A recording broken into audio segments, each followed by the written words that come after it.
युद्धकांड, समुद्र पार करने की चिंता। हनुमान के मुख से सीता का समाचार पाकर रामचंद्र जी अत्यंत प्रसन्न हुए और कहने लगे, हनुमान ने बहुत भारी कार्य किया है, भूतल पर ऐसा कार्य होना कठिन है। इस महासागर को लांघ सकने की क्षमता गरुड़, वायु और हनुमान को छोड़कर किसी दूसरे में नहीं है। देवताओं, राक्षसों, यक्षों, गंधर्वों तथा दैत्यों द्वारा रक्षित लंका में प्रवेश करके उसमें से सुरक्षित निकल आना केवल हनुमान के लिए ही संभव है। इन्होंने समुद्र लंघन आदि कार्यों के द्वारा अपने पराक्रम के अनुरूप बल प्रकट करके एक सच्चे सेवक के योग्य सुग्रीव का बहुत बड़ा कार्य संपन्न किया है। स्वामी द्वारा दिए गए कार्य को सेवक उत्साह तथा लगन से पूरा करे तो वह श्रेष्ठ होता है। जो सेवक कार्य तो पूर्ण कर दे किंतु बिना किसी उत्साह के पूरा करे, वह मध्यम होता है और आज्ञा पाकर भी कार्य न करने वाला सेवक अधम कहलाता है। हनुमान ने स्वामी के एक कार्य में नियुक्त होकर उसके साथ ही दूसरे महत्वपूर्ण कार्यों को भी पूरा किया है और सुग्रीव को पुनर्तः संतुष्ट कर दिया है। आज मेरे पास पुरस्कार देने योग्य वस्तु का अभाव है। ये बात मेरे मन कसक उत्पन्न कर रही है कि यहाँ जिसने मुझे ऐसा प्रिय संवाद सुनाया, उसका मैं कोई वैसा ही प्रिय कार्य नहीं कर पा रहा हूँ। अतः इस समय मैं इन महात्मा हनुमान को केवल अपना प्रगाढ़ आलिंगन प्रदान, अपना सर्वस्व इसे समर्पित करता हूँ। ऐसा कहते कहते श्री रामचंद्र जी के अंग प्रत्यंग प्रेम से पुलकित हो गए और उन्होंने अपनी आज्ञा के पालन में सफलता पाकर लौटे हुए पवित्रात्मा हनुमान जी को हृदय से लगा लिया।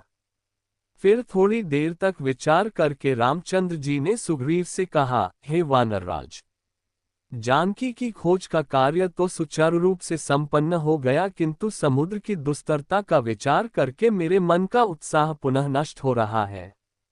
महान जलराशि से परिपूर्ण समुद्र को पार करना अत्यंत कठिन है। ये कार्य कैसे हो पाएगा? राम को इस प्रकार चिंतित देख सुग्रीव ने कहा, वीरवर, आप दूसरे साधारण मनुष्यों की भांति क्यों संताप कर रहे हैं? जैसे कृतघ्न पुरुष सौहार्द को त्याग देता है, उसी प्रकार से आप भी इस संताप को त्याग दें। जब सीता जी का पता लग गया है तो मुझे आपके इस दुख और चिंता का कोई कारण नहीं दिखाई देता। मेरी वानर सेना की वीरता और पराक्रम के सामने ये समुद्र बाधा बनकर खड़ा नहीं हो सकता। हम समुद्र पर पुल बनाकर उसे पार करेंगे। परिश्रम और उद्योग से कौन सा कार्य सिद्ध नहीं हो सकता। हमें कायरों की भांति समुद्र को बाधा मान निराश होकर नहीं बैठना चाहिए। सुग्रीव के उत्साहपूर्ण शब्दों से संतुष्ट होकर राघव हनुमान से बोले, हे वीर हनुमान, कपिराज सुग्रीव की पुल बनाने की योजना से मैं सहमत हूँ। ये कार्य शीघ्र आरंभ हो जाए, ऐसी व्यवस्था तो सुग्रीव कर ही देंगे। इस बीच तुम मुझे रावण की सेना, उसकी शक्ति, युद्ध कौशल, दुर्गों आदि के विषय में विस्तृत जानकारी दो। मुझे विश्वास है कि तुमने इन सारी बातों का अवश्य ही विस्तार पूर्वक अध्ययन किया होगा। तुम्हारी विश्लेषण क्षमता पर मुझे पूर्ण विश्वास है। रघुनाथ जी का आदेश पाकर पवन पुत्र हनुमान ने कहा, हे सीतापते, लंका जितनी ऐश्वर्य तथा समृद्धि से युक्त है, उतनी ही वह विलासिता में डूबी हुई भी है। सैनिक शक्ति उसकी महत्वपूर्ण है। उसमें असंख्य उन्मत्त हाथी, रथ और घोड़े हैं। बड़े बड़े पराक्रमी योद्धा सावधानी से लंकापुरी की रक्षा करते हैं। उस विशाल नगरी के 4 बड़े बड़े द्वार हैं।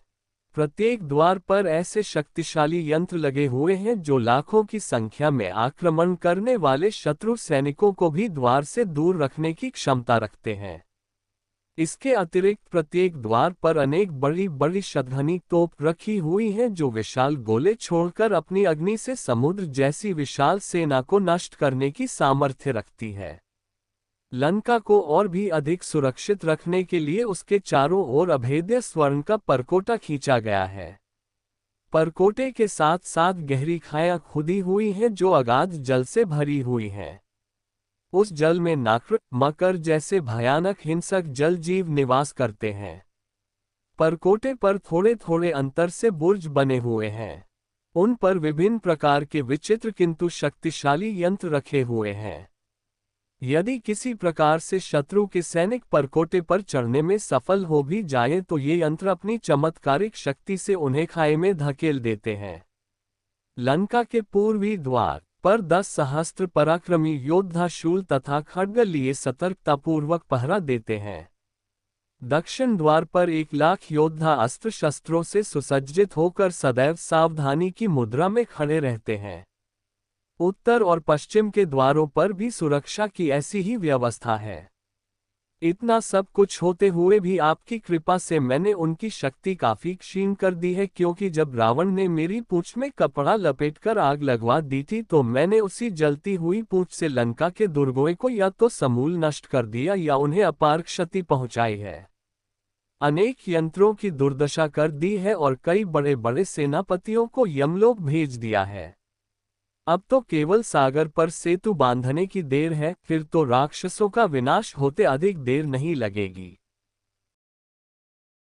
इसी भगवान की वीडियो देखने के लिए सब्सक्राइब करें चैनल को और बेल आइकॉन दबाएं।